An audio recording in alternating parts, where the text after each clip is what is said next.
तो हेलो दोस्तों, जैसे कि हमने एपिसोड की शुरुआत में देखते हैं, रेफरी अनाउंस करता है और कहता है सेक एकेडमी के साथ अब सन मून एम्पायर का टीम बैटल होगा। और तब होंगचन अपने सभी टीममेट से कहता है इस बैटल को हमें जिंदा या मुर्दा जीतना ही होगा। और उसके बाद दोस्तों हम देखते हैं सभी अपने अपने सोल रिंग को रिलीज करके सेक एकेडमी के ऊपर हमला करने के लिए जाने लगता है। और तब सेक एकेडमी के सभी बंदे भी अपने सोल रिंग को रिलीज करके लड़ाई करने के लिए जाने लगता है। और उसके बाद मिस बैंग होंगचन से कहता है मुझे यकीन है वांग क्यू नेतृत्व करेगी। और फिर दोस्तों हम देखते हैं होंगचन अपने एक पावरफुल हमले को रिलीज कर देता है और जिसके कारण पूरे अरीना रश्मि से भर जाता है। और इससे पहले होंगचन कुछ करे और तभी वांग क्यू अपने स्वार्ड से उस सोल कैनन के ऊपर हमला कर देता है। और यह देख के डिंग होंगचन मास्टर कहता है इसको तोड़ना इतना भी आसान नहीं है क्योंकि यह 9 सोल स्पीड गार्डियन से बना हुआ है। और तब दोस्तों होंगचन अपने सोल कैनन से हमला करके वांग क्यू को दूर फेंक देता है और वांग क्यू को नीचे गिरते हुए देख के और तब याहाओ कहता है फिर से वांग क्यू को निशाना बनाया गया। और उसके बाद दोस्तों हम देखते हैं होंगचन अपने 7 सोल रिंग को रिलीज कर देता है। और यह देख के टीचर जबा कहता है सोल रिंग कंपटीशन के इतिहास में यह पहली बार है कि कोई सोल मास्टर अपने 7 सोल रिंग के साथ फाइट कर रहा है और सी गॉट टैंगसन और उसके टीममेट को छोड़ के। और फिर दोस्तों मिस बैंग कहता है भाई इस मौके का फायदा उठाओ। और तभी दोस्तों होंगचन अपने बहुत सारे टाइपोइड से हमला कर देता है। और यह देख के दोस्तों यह दोनों सेक एकेडमी के लड़की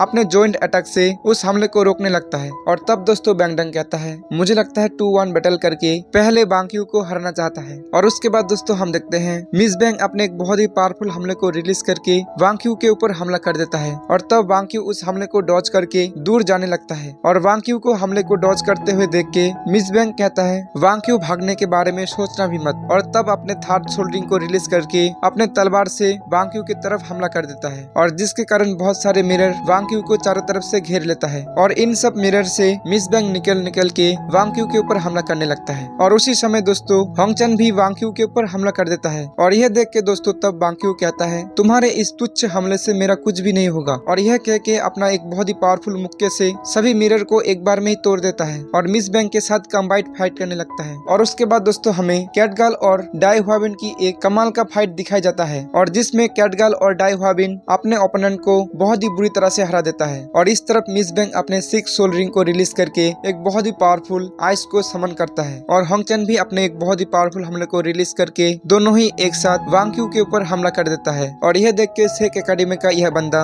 अपने 1st सोल रिंग को रिलीज करके टाइम को रोक देता है और फिर अपने 4th soul ring time mystery law को रिलीज कर देता है। और जिसके कारण वहाँ पर एक बहुत ही पावरफुल लोहे का चैन आ जाता है और दोनों पावरफुल हमले को रोक के वांग क्यू से कहता है कैप्टन जल्दी कीजिए। और तब दोस्तों वांग क्यू अपने तलवार से उस दोनों पावरफुल हमले को एक बार में ही तोड़ देता है। और उसके बाद सन मून एम्पायर का यह बंदा अपने अंदर एक कीड़े को इंजेक्ट करके वांग क्यू के ऊपर एक बहुत ही पावरफुल हमला कर देता है। और तभी डाई हुआबिन वांग क्यू को बचाने के लिए सामने चला आता है। और तब डाई हुआबिन इस हमले के कारण एक ओल्ड मैन में बदल जाता है। और दोस्तों इस हमले के कारण सन मून एम्पायर का यह बंदा इंजर्ड होकर जमीन में गिर जाता है। और उसके बाद दोस्तों डाई हुआबिन की इस हालत को देख के वांग क्यू सन मून एम्पायर का एक बंदे को एक बार में ही नॉकआउट कर देता है। और तब टीचर जबा कहता है लगता है अब डाई हुआबिन भी बड़ा हो गया है और अब जाके सेक एकेडमी का टीम 7 पूरा हुआ है। और उसके बाद दोस्तों हम देखते हैं मिस बैंग होंगचन से कहता है और अब सिर्फ हम दोनों ही हैं। और फिर दोनों ही अपने अपने सोल रिंग को कंबाइन करने लगता है और जिसमें से एक सोने का कलर का एक बहुत ही बड़ा मेंढक निकल के आता है और फिर एक बहुत ही पावरफुल हमले को रिलीज कर देता है। और जिसको देख के सेक एकेडमी का सभी बंदे उस पावरफुल हमले को रोकने की कोशिश करता है। और तब दोस्तों होंगचन वांग क्यू से कहता है वांग क्यू हार मान लो, क्या तुम हम दोनों भाई बहनों के हाथों से मारना चाहते हो। और तब दोस्तों वांग क्यू कहता है मैं कभी नहीं हार मानूंगी। और उसके बाद दोस्तों बैंगडंग याहाओ से कहता है याहाओ क्या तुम्हें लगता है वांग क्यू यह कर पाएगा। और तब दोस्तों याहाओ कहता है हमें वांग क्यू के ऊपर विश्वास करना चाहिए। और तभी दोस्तों होंगचन और मिस बैंग सेक एकेडमी के सभी बंदे के ऊपर सबसे पावरफुल हमले को रिलीज कर देता है। और जिसके कारण दोस्तों रेफरी सेक एकेडमी का बंदे का हालत देख के एक एक करके बाहर कर देता है। और उसके बाद दोस्तों हम देखते हैं होंगचन और मिस बैंग फिर से वांग क्यू के ऊपर एक बहुत ही पावरफुल हमला कर देता है। और इतना पावरफुल हमले को देख के रेफरी भी वांग क्यू के लिए घबरा जाता है। और तभी वांग क्यू याहाओ की दी हुई कवच को पहन लेता है और याहाओ के बारे में सोचने लगता है। और जिसमें याहाओ वांग क्यू से कहता है कल सन मून एम्पायर के साथ सेक एकेडमी का फाइट होगा और मुझे जानकारी मिली है सन मून एम्पायर जीतने के लिए कुछ भी करेगा और इसीलिए मैं तुम्हें यह सोल गाइड वेपन देता हूँ और इस सोल गाइड का नाम पिकक डांस है। और तब दोस्तों वांग क्यू याहाओ से कहता है मुझे इसकी कोई भी जरूरत नहीं है। और फिर याहाओ कहता है इस सोल गाइड वेपन को अपने पास तुम रख लो और मैं उम्मीद करूंगी इसकी जरूरत तुम्हें ना पड़े। और इस बात को याद करके तब वांग क्यू याहाओ को धन्यवाद कहता है। और उसके बाद दोस्तों हमें वांग क्यू के साथ मिस बैंग और होंगचन का एक बहुत ही कमाल का फाइट दिखाया जाता है और जिसमें दोस्तों वांग क्यू अकेला ही दोनों को बहुत ही बुरी तरह से धोने लगता है और फिर एक बहुत ही पावरफुल हमले के साथ दोनों को एक बार में ही हरा देता है और अपने टीम को हारते हुए देख के डिंग होंगचन उदास होकर बैठ जाता है और उसके बाद रेफरी आके अनाउंस करता है सेक एकेडमी ने टीम फाइट को जीत लिया है और उसके बाद याहो कहता है आखिर में सेक एकेडमी का जीत हुई। और उसके बाद दोस्तों हम देखते हैं बैठा हुआ सभी दर्शक बहुत ही गुस्सा होकर कहने लगता है एक 6 सोल रिंग मास्टर के साथ एक 7 सोल रिंग एक 6 सोल रिंग मास्टर कैसे हार सकता है, यह कितना शर्म की बात है। और दोस्तों इन सब बातों को सुन के प्रिंस बहुत ही गुस्सा हो जाता है और वांग क्यू के ऊपर नजर रखने के लिए बोल के वहाँ से चला जाता है। और उसके बाद दोस्तों सीन चेंज होता है और हम देखते हैं याहाओ काइटो के साथ ऑक्शन हॉल के अंदर जाता है और फिर एक फाइट में हिस्सा लेता है। और दोस्तों यहीं पर एपिसोड का एंड हो जाता है। और दोस्तों अगर आपको यह वीडियो अच्छा लगा है तो एक लाइक और सब्सक्राइब कर देना और इस वीडियो की नेक्स्ट एपिसोड बहुत ही जल्दी इस चैनल में अपलोड हो जाएगा।